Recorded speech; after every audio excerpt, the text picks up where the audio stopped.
So yung magandang buhay sa inyo mga kosa. Nandito tayo ngayon sa bali nag-member po kami ng QBPC dito sa Quezon. At syempre kasama natin ang ito mabubuang tres ganador. Ang isa. Ayan. Ayan ang ating tres ganador. Sayang Manok. Ayan, si Sayang Manok at si Portlines Game Farm na si Pahing Mike Mendoza.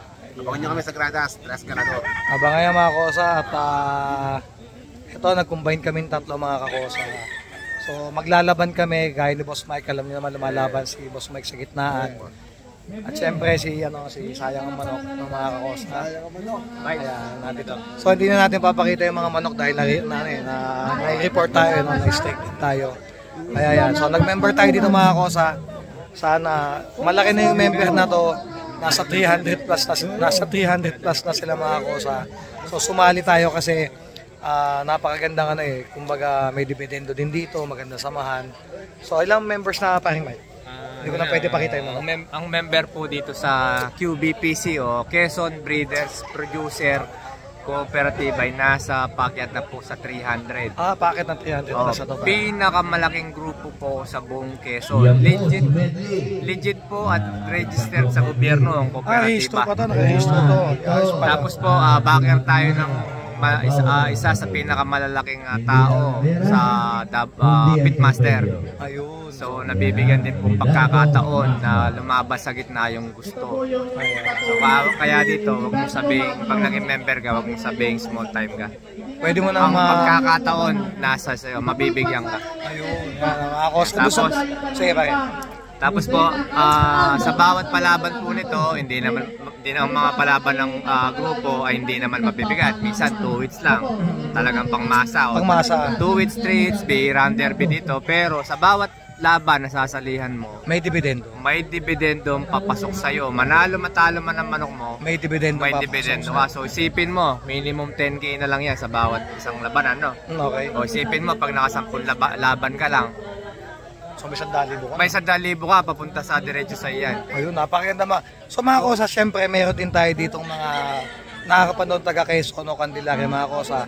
So pwede kayong sumali dito sa sa grupo na to. Sa buong ito, actually 4A ito. Lahat kahit sa Luzon pwede nito. Kasi pwede to. Ay meron acceptable talaga. Meron dito, tawid dagat pa. May Bicol din dito. Member na, may Bicol din, may Laguna, may Cavite, Rizal, nandito na halos. Ayan. So abangan niyo mga kakosa yung test ganador. Syempre hindi mawawala yung isa sa pinakamayabang. Ayan. Sayang ang Manok. Si Sayang ang Manok mga kakosa. So ito yung kabang-abang na may konting kayabangan, kasiyahan mga kosa. So tayo naman gusto nating like Mike Mendoza, may share sa inyo na mga conditioning, sa breeding, konting tip mga kosa. Siyempre sa yabangan naman, asahan nyo si Sayang ang Manok. No? Sasama natin dito si Wamford. Mamaya mga kosa sa Darasa kami dahil 5-star big event. Nando si Patrick Antonio, Arman Santos, Mr. Bang. Sino pa ba nando doon? RB Ibaan, nandun din. Yan mga kosa. Maganda laban ngayon sa Darasa. So pupunta kami. Idol, Sayang ang Manok, anong masasabi mo? Hindi nga, abangan nyo kami sa Gradas, tres ganador, papalapit ng palapit. Hintayin nyo kami. Ayan, so yan mga kosa. Maraming salamat po sa inyo lahat. At sana naman hindi na